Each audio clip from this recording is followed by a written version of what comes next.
note on friends and friendship. I come in contact with a lot of bodies and handshakes and smiles and laughter and friendly moments.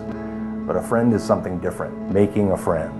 Is it making or allowing? I don't know. There's been a lot of different ways that it's started, and some of them seem pretty vague. Sometimes it's been a smile that I didn't expect and didn't know I needed. Sometimes it's been a slow build, sometimes a chase, but there's usually a moment where it comes into focus. A pat on the back, an invitation, a secret, and then there it is, I have a friend. I can kind of feel that moment on my face. It's like I'm trying to hold my mouth in place. Like a smile, but I don't want to react too much. I don't want to ruin it.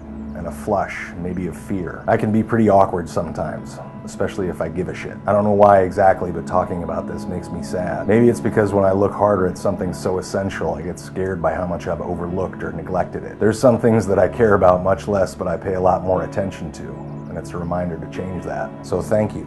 Thank you for thinking of me, for reserving part of your mind for things like my birthday or the books that I like to read. Thank you for not hurting me, despite being in a position to hurt me much more than most people could. Thank you for inviting me to things and including me on email lists with your other friends, some of which I do get jealous of from time to time. You'll forgive me for that, I hope. I just wonder where I stand in relation to them sometimes, and in some moments I've even thought of myself as above you or beneath you. And I apologize for both. Maybe the greatest gift you give me is allowing me to stop struggling to find my place. Or friends, that is the place.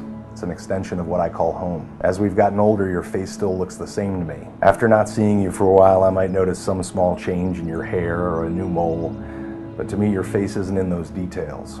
It's in the movement, the pacing. And that's sort of what defines us as friends too. Not our bodies, not the jobs we have, but the movement. The way we follow and hopscotch each other's ideas, the way you wait for me to catch up with a thought. The occasional apology, I can be a dick sometimes, I know that. That rhythm of separation and closeness, the reminders that you aren't me, which is good because I'm not such a good friend to me. And that overlapping phone call that relieves the shared tension of too much time gone by. It ebbs and flows though, I know that. There might be times where we become parodies of our past selves, just skimming on the surface with snippets of old conversations. I've watched some of my friendships fade out of the corner of my eye, and I don't want that to happen with you. It's a kind of love, by the way. It's awkward to say that, but it is. Not as binding in the day-to-day as love for lovers, but it has the same responsibilities. And I need to remind myself of that from time to time.